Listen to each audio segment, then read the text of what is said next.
மேலான அல்லாஹ்வின் நல்லடியார்களே, நாம் இப்பொழுது 1445 ஹிஜ்ரி ஆண்டை எற்றி துல்காதாவுடைய மாதத்தில் நாம் வாழ்ந்து கொண்டிருக்கிறோம். அடுத்த மாதம் ஹஜ்ஜுடைய மாதம். துல்காதாவுடைய மாதம் என்பது ஹஜ்ஜிக்கான தயாரிப்புக்குரிய மாதம். அதை விட ஒரு படியாக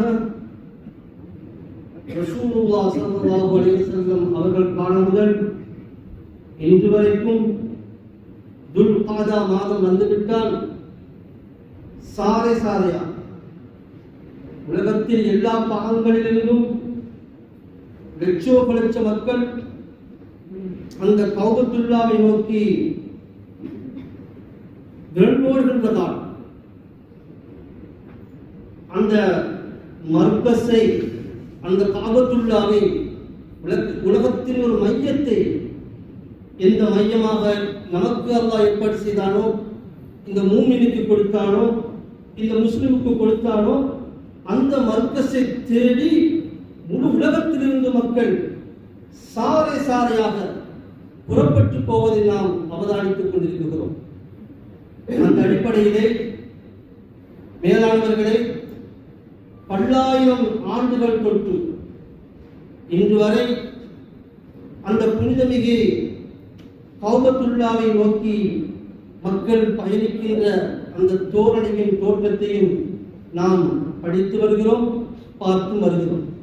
நமது ஊர்களிலிருந்தும் ஹாஜிகள் அந்த பைத்துல்லாவை நோக்கி, அல்லாவை நோக்கி, அல்லாவுடைய அந்த வீட்டை நோக்கி பயணிக்கின்ற குடும்பத்தார்களும் ஊர்வாசிகளும் இருப்பதை நாம் பார்க்கிறோம். மேலானவர்களே, நபி இப்ராஹிம் அலைஹிஸ்ஸலாம் அவர்கள் மக்காவுக்கு எல்லோரும் வரும்படி அன்று அழைப்பு விடுத்தார்கள். 1000 ஆண்டுகள் கடந்து போய்விட்டன. அந்த அழைப்பின் பேர் மக்கள் சாரையாக புறப்பட்டு போகின்றார்கள். கியாமத் நாள் வரைக்கும் அந்த மக்கள் அந்த ஹஜ்ஜிற்காக புறப்படுவார்கள். அது நடைபெற்றுக் கொண்டுதான் இருக்கும். அந்த செய்தியை ஆரம்பித்த அந்த இப்ராஹிம் அலைஹிஸ்ஸலாம் அவர்களையும் அல்லாஹ் இந்த இடத்திலே நினைவுபடுத்துகின்றார். மேலானவர்களே, அடுத்த ஒரு செய்தியாகத்தான் இப்ராஹிம் அலைஹிஸ்ஸலாம் அவர்களுக்கு என்ன ஓர்டர் கொடுக்கப்பட்டதோ, மக்களுக்கு நீங்கள் இந்த கௌபத்துல்லா பக்கம் விரைந்து வரும்படி, அந்த கௌபாவின் தரிசனத்திற்காக, அந்த புனித ஹஜ்ஜுடைய கடமையை நிறைவேற்றுவதற்காக என்ன உத்தரவு மக்களுக்கு கொடுக்கும்படி சொல்லப்பட்டதோ அதே உத்தரவைத்தான் எமது முஹம்மதே முஸ்தபா ஸல்லல்லாஹு அலைஹி வஸல்லம் அவர்களுக்கும் அல்லாஹ் அறிவித்திருந்தான், சொல்லியிருந்தான். வஅذின் ஃபின்னாஸி பில் ஹஜ் யஅதூக ரிஜாலன் வஅலா குல்லி லாமிரின் வயஅதீன மின் குல்லி ஃபஜ்ஜின் அமீக் என்ற ஆயத்தை இறக்கி அல்லாஹ் நபிக்கு சொல்லுகிறான், உம்மத்துக்கு சொல்லுங்கள், உங்களுடைய சமுதாயத்துக்கு சொல்லுங்கள்.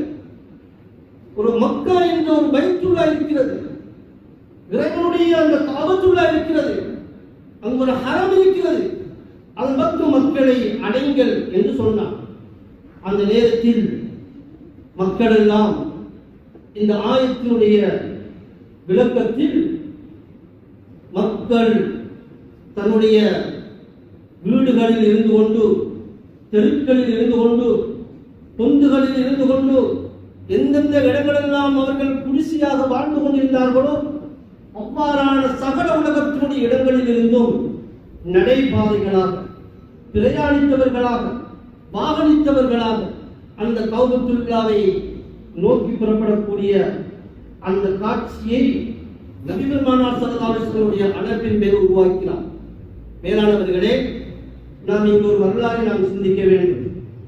எமது இஸ்லாமிய வரலாற்றில் இந்த புனிதமிய ஹஜ்ஜுடைய கடமை ஒரு சாதாரண கடமையாக அல்லாஹ் நமக்கு நிறைவு செய்து தரவில்லை, அது நம் பக்கம் ஒப்படைக்கவில்லை. மிகப்பெரிய ஒரு காரியத்தை இந்த உலகத்துக்கு யாருக்கும் செய்ய முடியாத ஒரு காரியத்தை, இந்த உலகத்தில் யாருமே அதை ஒன்று சேர்க்க முடியாத ஒரு காரியத்தை அல்லாஹ் சுப்ஹானஹு வ தஆலா இப்ராஹிம் அலைஹிஸ்ஸலாம் அவர்கள் மூலமாக நமக்கு அது கையிலே கொடுத்திருக்கிறார். மேலானவர்களே, கௌபாவின் ஆரம்ப கட்டம், கௌபாவுடைய ஆரம்ப பகுதி, பூமியோடு ஒட்டியிருக்கக்கூடிய அந்த அஸ்திவார காலப்பகுதியில், கௌபாவுடைய அஸ்திவாரம் பூமியோடு ஒட்டியிருக்கக்கூடிய அந்த காலப்பகுதியில் இப்ராஹிம் அலைஹிஸ்ஸலாம் அவர்கள் வாழ்கிறார்கள். அவர்களுடைய உறவினர்கள் ஒருவர் தான் ஆஸர் என்று சொல்லக்கூடிய ஒருவர் இருந்தார். அவர் தன் கையினால் சிலைகளை செய்து உருவாக்கி இப்ராஹிம் அலைஹிஸ்ஸலாம் அவர்களுடைய கையிலே கொடுத்து அனுப்புவார்கள், தலையிலே தூக்கி வைத்து அனுப்புவார்கள், இதை கொண்டு விற்றுட்டு வாருங்கள் என்று அனுப்புவார்கள். இப்ராஹிம் அலைஹிஸ்ஸலாம் அவர்கள் அந்த சிலைகளை தன் தலையிலே சுமந்து கொண்டு தெரு தெருக்களாக, வீடு வீடுகளாக அந்த சிலைகளை விற்க போவார்கள். விற்கின்ற நேரத்தில் இப்ராஹிம் அலைஹிஸ்ஸலாம் அவர்கள் சொல்லும் விஷயம் என்னவென்றால், அந்த சிலையை விற்கும் பொழுது சொல்வார்கள், இது உங்களுடன் பேசாது, நீங்கள் கேட்டால் அது பதில் கொடுக்காது, நீங்கள் எதை சொல்லுகிறீர்களோ அதுக்கும் கேட்காது, அதுவும் உங்களுக்கு எதுவும் செய்யாது என்று சொல்லி அந்த சிலைகளை விற்பார்கள். வியாபாரம் ஆகுவதில்லை, நஷ்டம் ஏற்படுகிறது. திரும்பி வருகிறார்கள். ஆஸர் கேட்கிறார், ஏ இப்ராஹிம், உனக்கு என்ன நடந்து விட்டது? ஏன் நீ இப்படி செய்கிறாய்? உனக்கு என்ன தலையிலோ ஏதாவது உனக்கு ஒரு பைத்தியமான கோளாறு வந்து விட்டதா என்று ஆஸர் இப்ராஹிம் அலைஹிஸ்ஸலாம் மீது கோபப்பட்டு, நீங்கள் கண் முன்னுக்கு நிற்க வேண்டாம், நீங்க இருந்து விரண்டு ஓடிவிடு என்று ஆஸர் இப்ராஹிம் அலைஹிஸ்ஸலாம் அவர்களை விரட்டுகின்றார்கள். அந்த நேரத்தில் இப்ராஹிம் அலைஹிஸ்ஸலாம் அவர்கள் ஆஸரிடத்தில் சொல்கின்ற பதில் சொன்னார்கள், உங்களையும் உன்னையும் என்னையும் படைத்த ரப்பென்று ஒருவன் இருக்கிறான். இவைகளெல்லாம் பேசுவதில்லை, பார்ப்பதில்லை, கொடுப்பதில்லை. இவைகளெல்லாம் வெறும் மண்களும் கற்களுமே தவிர வேற எது ஒன்றும் இல்லை. என்னையும் உங்களையும் படைத்த அந்த ரப்ப ஒருவன் இருக்கிறான், அவன் தான் எங்களுக்கு நேர்வழி காட்டக்கூடியவன் என்ற வார்த்தையை சொல்லிவிட்டு இப்ராஹிம் அலைஹிஸ்ஸலாம் ஆஸரை விட்டு பிரிந்து போகிறார்கள். சொல்கிறார்கள், இன்னி தாஹிபுன் இலல்லாஹ், நான் அல்லாஹ் இடத்துக்கு போகிறேன். அந்த நேரத்தில் தான் ஆஸர் சொல்லுகிறார், ஃபஹ்ஜுருனி மலியா, நீ இங்கிருந்து போயிடு, என் கண் முன்னுக்கு நிற்க வேண்டாம், நீ விரண்டு போய்விடு என்று ஆஸர் சொன்ன வார்த்தையை தொடர்ந்து இப்ராஹிம் அலைஹிஸ்ஸலாம் சொன்னார்கள், ஃபஇன்னஹு சயஹ்தீனி, நிச்சயமாக அந்த ரப்பு என்னை கைவிட மாட்டான். நீ என்னை விரட்டுகிறாய், ஆனால் ரப்பு என்னை கைவிட மாட்டான் என்று இப்ராஹிம் அலைஹிஸ்ஸலாம் அதை நகர்ந்து போகும் பொழுதுதான் அல்லாஹ் அந்த இப்ராஹிம் அலைஹிஸ்ஸலாமுடைய கரத்தை பிடிக்கிறான், உணர்த்துகிறான், சொல்லுகிறான், யா இப்ராஹிம் அலைஹிஸ்ஸலாம், நீங்கள் இந்த காபத்துல்லாவை கட்ட ஆரம்பிங்கள் என்றார். இப்ராஹிம் அலைஹிஸ்ஸலாம் அவர்கள் காபத்துல்லாவை கட்ட ஆரம்பிக்கிறார்கள். அந்த கட்டடம் வளர்ந்து கொண்டே போகிறது. ஆச்சரியத்தின் மேல் ஆச்சரியம். இப்ராஹிம் அலைஹிஸ்ஸலாம் அவர்களுக்கு துணையாக இருக்கக்கூடிய இஸ்மாயில் அலைஹிஸ்ஸலாம் அவர்கள் கல்லை தூக்கி கொடுக்க, இப்ராஹிம் அலைஹிஸ்ஸலாம் அந்த கட்டடத்தின் மீது கல்லை வைக்கும் பொழுது ஒவ்வொரு கல்லாக ஒன்றோடு ஒன்று சேர்ந்து விடுகிறது, இணைந்து விடுகிறது. நாம் கட்டுகின்ற கட்டடத்தை போலல்ல, ஒரு கல்லுக்கு இன்னொரு கல்லு கடமை வைக்க வேண்டும், ஏதாவது ஒரு மாற்றுப் பொருள் வைக்க வேண்டும். அந்த ரெண்டு கல்லையும் ஒட்டுவதற்காக வேண்டிய ஒரு கடமையை நாம் செய்து அந்த கல்லுக்கு மேல் வைக்க வேண்டும். ஆனால் ஆச்சரியம், இப்ராஹிம் அலைஹிஸ்ஸலாத்துக்கு இஸ்மாயில் அலைஹிஸ்ஸலாம் அவர்கள் கல்லை தூக்கி கொடுக்க அது ஒன்றோடு ஒன்றாக ஒட்டி அப்படியே கல் சுவராக மாறுகிறது. ஒரு ரூமாக 4 சுவர் கொண்ட ஒரு அறையாக மாறுகிறது. அது உயர்ந்து போகின்ற பொழுது இப்ராஹிம் அலைஹிஸ்ஸலாம் அவர்கள் ஒரு கல்லுக்கு மேல் ஏறி நின்று அந்த கௌபத்துல்லாவை கட்டுகின்றார். அதுவும் ஆச்சரியம், அந்த கட்டடம் உயர உயர இந்த கல்லும் தானாகவே உயர்ந்து கொண்டு போகிறது. எந்த அளவுக்கு அவர்களுக்கு கட்ட வேண்டிய ஒரு தேவை ஏற்பட்டதோ அது வரைக்கும் இப்ராஹிம் அலைஹிஸ்ஸலாம் ஏறியிருந்த அந்த கல் உயர ஆரம்பிக்கிறது, கட்டடமும் பூர்த்தியாகிறது. அந்த கல்லுக்கு தான் நாம் இன்று சொல்லுகிறோம் மகாமு இப்ராஹிம். இப்ராஹிம் அலைஹிஸ்ஸலாமுடைய கல் இன்றும் கூட போனால் அந்த மக்காவின் காபத்துல்லாவோடு பக்கத்தில் இருக்கக்கூடிய அந்த மக்காம் இப்ராஹிம் கண்ணூடாக பார்க்க முடியும். ஆச்சரியமான ஒரு கல்லை, ஆச்சரியமான அதிசயத்தை அல்லாஹ் அந்த இடத்திலே கொடுத்தார். மேலானவர்களே, அல்லாஹ்வின் நல்லடியார்களே, எப்ப நபி இப்ராஹிம் அலைஹிஸ்ஸலாம் அவர்கள் தன்னுடைய அந்த கட்டட வேலையை பூர்த்தி செய்கிறார்களோ, ஃபலம்மா ஃபரஹ இப்ராஹிம் மின் பினாயில் பைத், எப்ப இப்ராஹிம் அலைஹிஸ்ஸலாம் அவர்கள் தன்னுடைய கட்டடத்திலிருந்து அந்த கட்டட புனர்நிர்மாணத்திலிருந்து முடிவு செய்கிறார்களோ, முடித்துக் கொள்கிறார்களோ, அந்த நேரத்தில் மேலானவர்களே அல்லாஹ் சொல்லுகிறான், மக்களுக்கு நீங்கள் அறிவிங்க, உலக மக்களுக்கு அறிவிங்கள், வாக்கின் ஃபின்னாஸ், மக்களுக்கு இந்த கௌபத்துல்லாவின் பக்கம் மக்களை அழைப்பதற்காக வேண்டி அனுப்பிவிடுங்கள். அந்த நேரத்தில் இப்ராஹிம் அலைஹிஸ்ஸலாம் கேட்ட கேள்வி, யா அல்லாஹ் وكيف أبلغ الناس وصوتي لا ينفذهم, என்னுடைய சத்தம் மக்களுக்கு எப்படி போய் சேரும், என்னுடைய சத்தத்தை நான் மக்களுக்கு எப்படி உணவு ஒப்படைப்பது என்ற அந்த கவலையில் கேட்டார்கள். அந்த நேரத்தில் அல்லாஹ் இப்ராஹிம் அலைஹிஸ்ஸலாம் அவர்களுக்கு சொல்கின்ற வார்த்தை, ஃபகீல நாதி வ அலைனல் பலா, நீங்க உங்களோட அறிவிப்பை செய்யுங்க, மக்களுக்கு போய் ஒப்படைக்கிற பொறுப்பு என்னுடைய பொறுப்பென்று அல்லாஹ் அங்கே பதிலளிக்கிறார். மேலானவர்களே, தஃப்சீர் இப்னுல் கஸீர் வல் பகவி வ திப்ரி போன்ற முக்கியமான தஃப்சீருடைய கிதாபுகளில் இப்னு அப்பாஸ் ரலியல்லாஹு அன்ஹு அவர்கள், இக்ரிமா ரலியல்லாஹு அன்ஹு, சயீத் இப்னு ஜுபைர் ரலியல்லாஹு அன்ஹு, முஜாஹித் ரஹ்மத்துல்லாஹி அலைஹி போன்ற முக்கியமான முஃபஸ்ஸிர்கள் கூட இந்த ஆயத்துக்கு விளக்கம் எழுதும் பொழுது ஆச்சரியமான விஷயங்களை எழுதுகிறார்கள். எப்ப இப்ராஹிம் அலைஹிஸ்ஸலாம் அவர்கள் அந்த அல்லாஹ்வுடைய அந்த ஏவலை எடுத்த பொழுது, ஃபஸைத இப்ராஹிம் அலைஹிஸ்ஸலாம் அலா ஜபல் அபி குபைஸ், அபூ குபைஸ் என்ற ஒரு மலை இருக்கிறது. காபத்துல்லாவுக்கு பக்கத்தில் சஃபா மர்வா என்ற மலை கொண்டிருக்கிறது.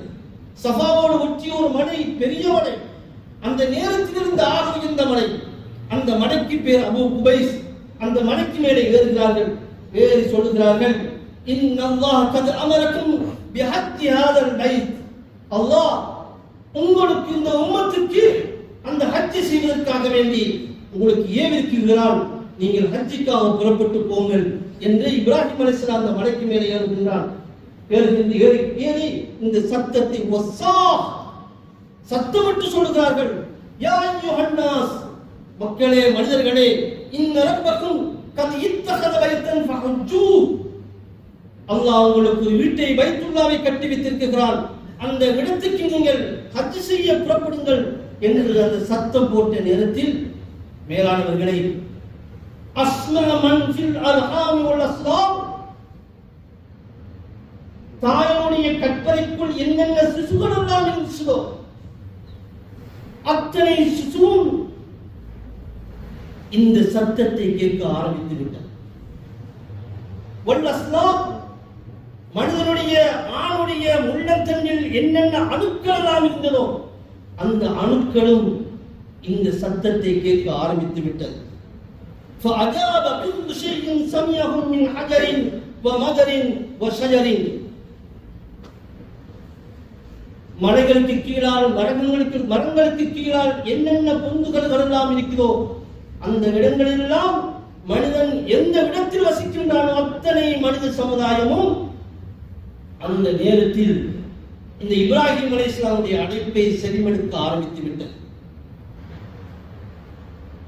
முஃபஸ்ஸிருடைய உலமாக்கள் இந்த ஆயத்துக்கு தஃப்சீர் கொடுக்கும் பொழுது கூறுகின்றார்கள், மேலானவர்களே, ஹஃபலத்துல் ஜிபால் ரூஸஹா வ ருஃபியத் லஹுல் குலா, இப்ராஹிம் அலைஹிஸ்ஸலாம் மலையின் மேலே நின்று சத்தம் விடுகின்ற பொழுது இந்த சமுதாயத்துக்கெல்லாம் கேட்க வைப்பதற்காக வேண்டி ஹஃபலத்துல் ஜிபால் ரூஸஹா, அந்த மலையுடைய உச்சிகள் எல்லாம் தன்னுடைய உச்சியை அப்படியே தாழ்த்திக் கொண்டது, பணித்துக் கொண்டது. சின்ன சின்ன கிராமங்கள் எல்லாம் அப்படியே மேலே உயர்ந்து வந்து அந்த சத்தத்தை கேட்க காது கொடுக்க வைத்தது.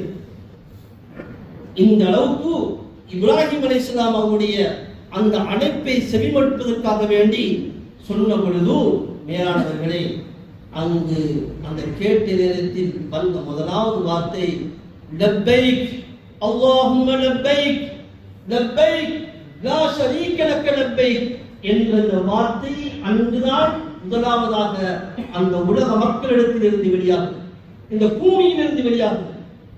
தன்பியா என்ற வார்த்தை எப்பொழுதும் ஜவாப் வருகிறது, அல்லாஹ்வுக்கு பதில் கொடுக்கிறது. ஆஜராகி விட்டோம், உன் அழைப்பை நாம் செவிமடுத்து விட்டோம், இதோ வந்து விட்டோம் என்று ஒவ்வொரு அந்த உயிர்களும் அந்த சிசுகளும் அந்த அணுக்களும் அந்த காலத்தில் வாழ்ந்த அத்தனை மனித ஜீவராசிகளை நாம் கேட்டு பதில் கொடுக்க ஆரம்பித்து விட்டது. லப்பைக் அல்லாஹும்ம லப்பைக் லப்பைக் லா ஷரீக லக லப்பைக்.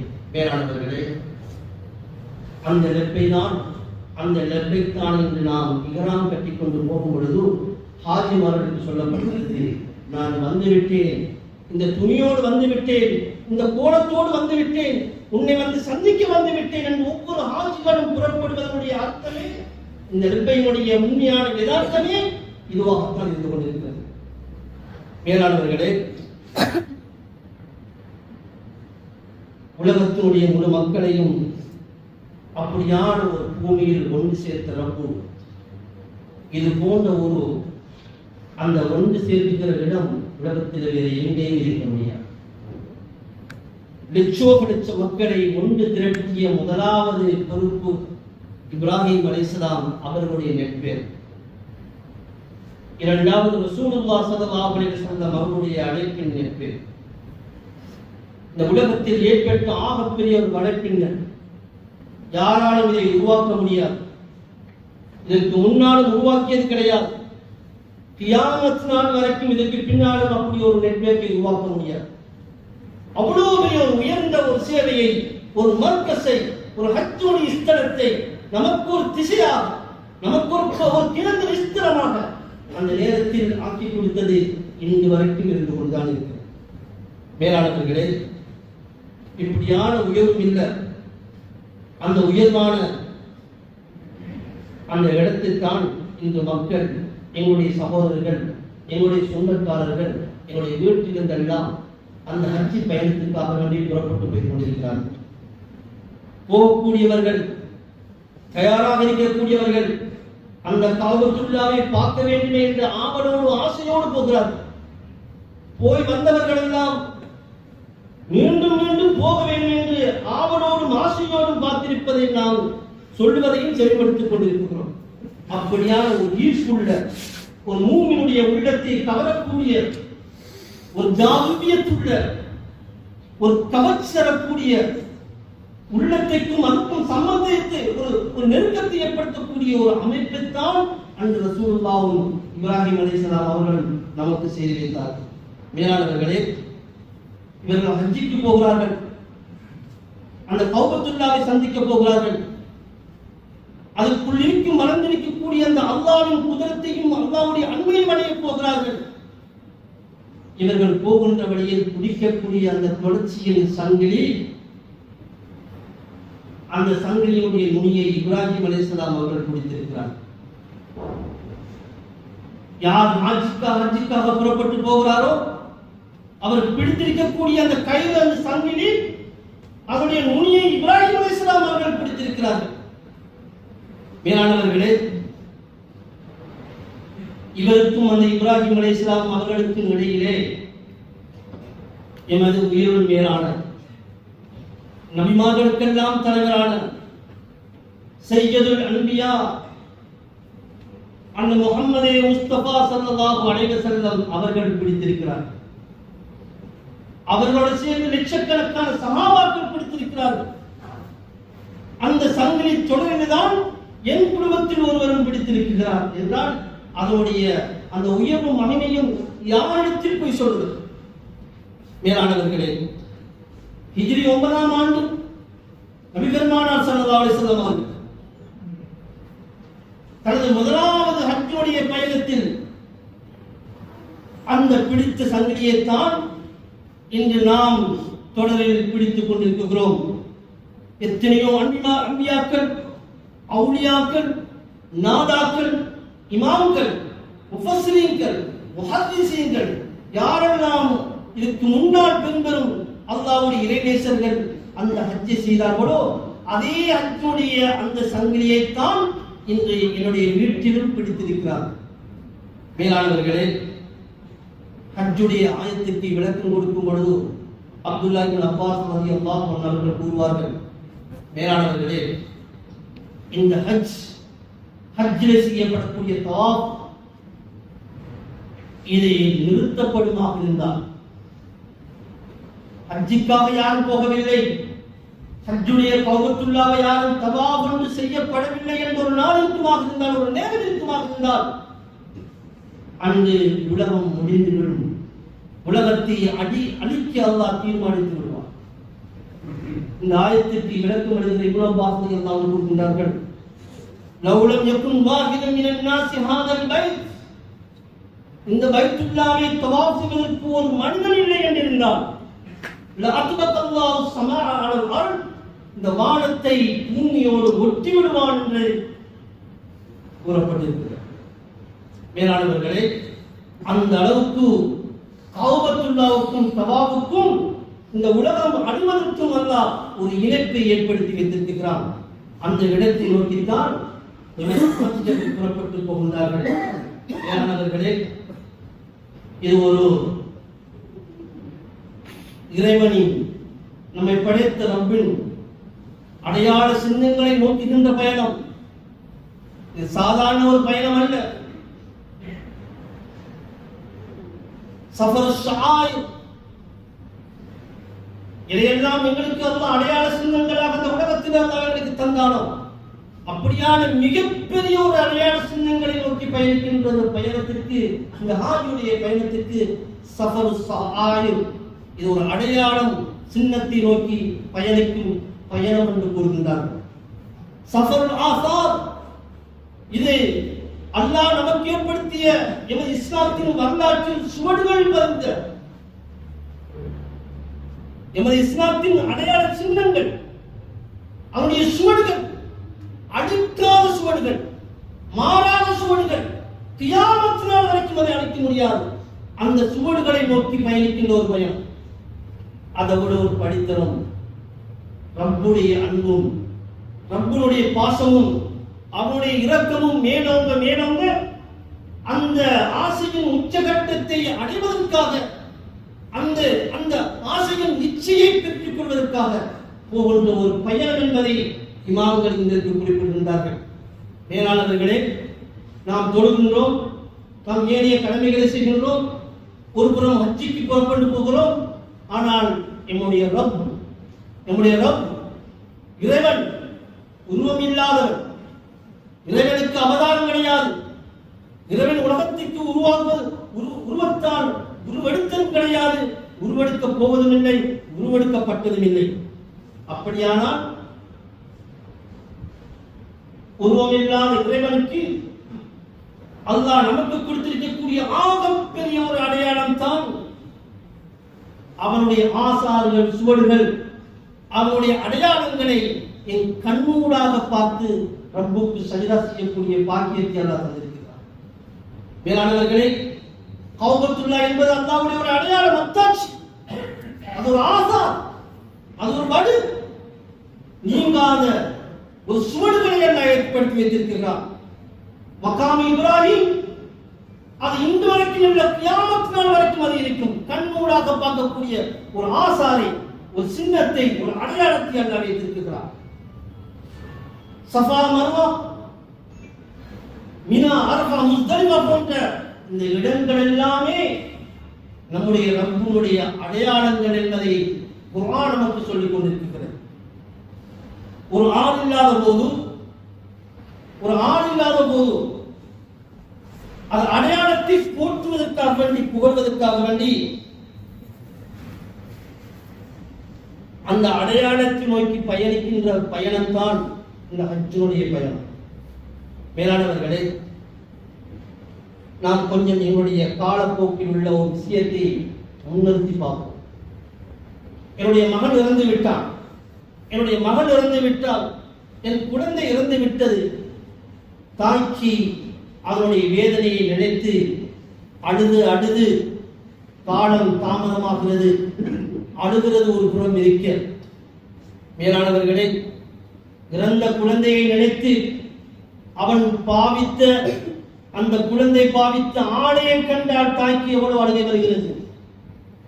அந்த குழந்தை பாவித்த பொருளை கண்டால் எவ்வளவு அழுகை வருகிறது. அந்த குழந்தையினுடைய உட்கார்ந்த அந்த கதிரையை பார்த்து எவ்வளவு அழுகை வருகிறது. தன் பெற்றெடுத்த குழந்தையின் பாவித்த பொருட்களை கண்டு தன் கண் கசிந்து அழுகிறது என்று சொன்னால், மேலானவர்களே,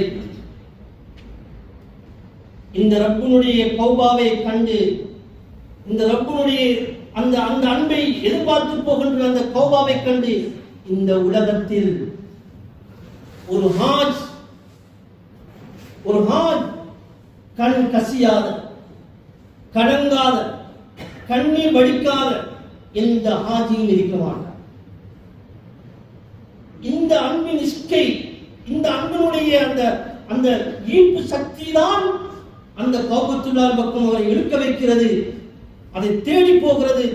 அந்த தாய் பொருட்களை நினைத்து தன் மகனின் நினைவு சின்னத்தை வைத்து அழுகிறாளோ, இந்த ஹாஜ் அல்லாஹ்வுடைய அந்த நினைவு சின்னத்தை, அந்த அடையாளத்தை முன்னிறுத்தி அழ ஆரம்பித்து விடுகிறான்.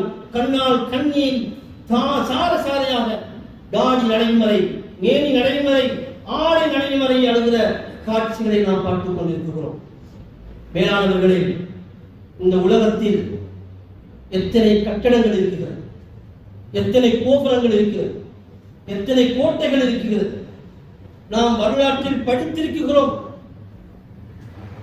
செங்கோட்டைகள் இருக்கிறது, அக்பர் பாதுஷாவுடைய கோட்டை இருக்கிறது, தாஜ் மஹால் இருக்கிறது, பால் வர்ணம் பூசிய மாபுலால் செய்யப்பட்ட அக்பர் பாதுஷாவுடைய வெள்ளை மாளிகை இருக்கிறது, குத்துபு மினாராக்கள் இருக்கிறது. இவைகளை கண்டு யாருக்கும் உள்ளத்தில் கண்ணீர் கசிவு வருவது கிடையாது. இவைகளுக்காக கண்ணை அர்ப்பணிப்பது கிடையாது. ஆனால் அந்த ரப்புனுடைய கௌபத்துல்லாவை அவர் கண்டு விட்டால், ஒரு முறை பார்த்து விட்டால், மேலானவர்களே, நிச்சயமாக தன் கண்ணீர் சொட்டை வெளியே எடுக்காமல் மீண்டும் நமது நாட்டுக்கு திரும்ப மாட்டார். அப்படியான உயர்வும் இல்லை.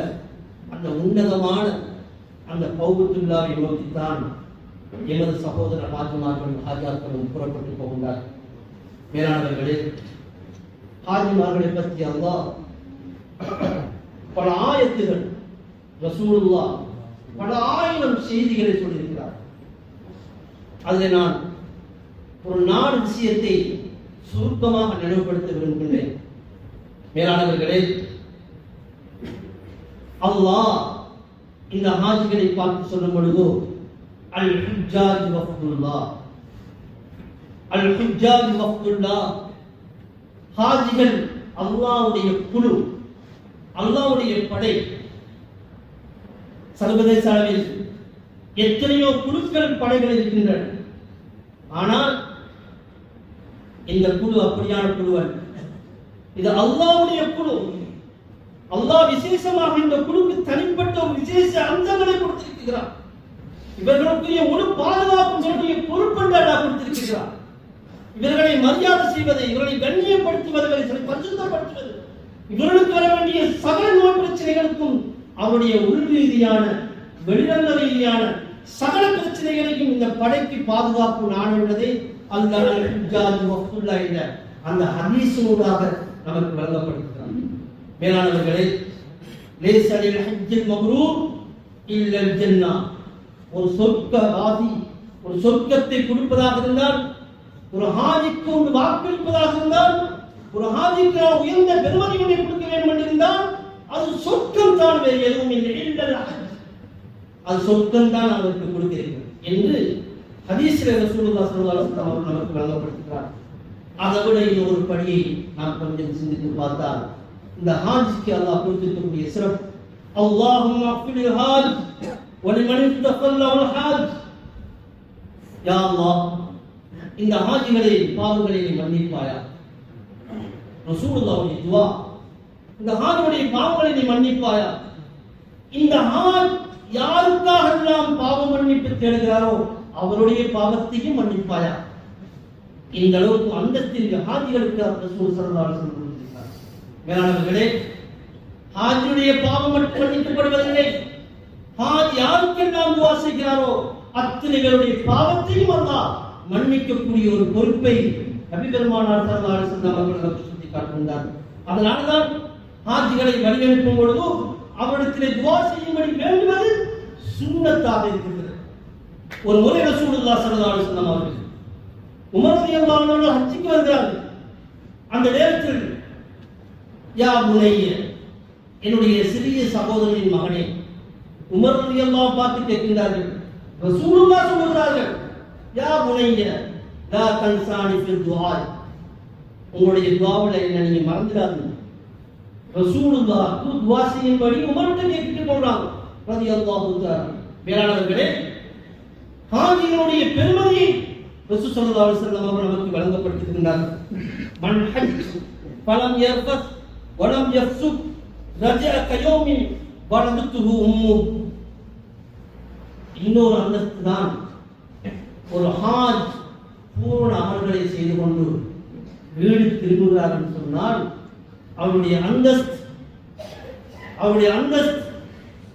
எங்களுடைய வீட்டில் அன்று பிறந்த குழந்தை எப்படி இருக்கிறதோ, அந்த குழந்தைக்கு பாவம் தெரியாது, அந்த குழந்தைக்கு என்ன உண்மை தெரியாது, அப்படியான பரிசுத்த ஒரு குழந்தையை போல அல்லாஹ் ஒரு ஹாஜை அந்த ஹஜ்ஜை முடித்து திரும்பும் பொழுது அவருடைய அந்தஸ்தை மாற்றி கொடுத்து அனுப்புகிறான் என்பதை நபி பெருமானார் ஸல்லல்லாஹு அலைஹி வஸல்லம் சொல்லி காட்டினார்.